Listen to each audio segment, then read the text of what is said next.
సంఘంలో అలా చేస్తున్నారా? సంఘంలో అలా చేస్తున్నారా? ఒక్కసారి మీరు గుర్తుంచుకోండి. సంఘంలోకి వచ్చిన తర్వాత కులం ఏంటండి? కొన్ని చోట్ల కొన్ని ప్రాంతాలలో మీరు చూడండి, అసలు అందరూ కొన్ని చోట్లనేమో ఆరాధన ఒక కులం వరకేమో ఒక సమయంలో ఆరాధన, వాళ్ళు వెళ్ళిపోయిన తర్వాత ఇంకో కులం వాళ్ళు అక్కడ ఆరాధన చేస్తుంటారట. ఒకటే చర్చి. ఇంతకన్నా సిగ్గుకరమైన, ఇంతకన్నా సిగ్గుపడవలసిన విషయం ఇంకేమైనా ఉంటుందా చెప్పండి? ఇందులో యూదుడని, గ్రీసు దేశస్థుడని, దాసుడని, స్వతంత్రుడని భేదము లేదు అని బైబుల్ ఇంత చెప్పిన తర్వాత రక్తాన్ని బట్టి అనుకుంటే ఒకేలా కులం.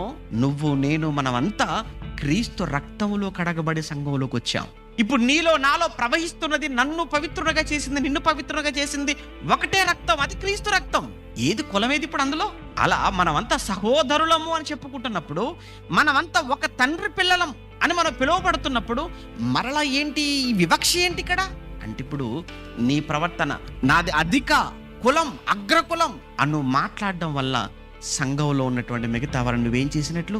తృణీకరించినట్లు. చిన్న చూపు.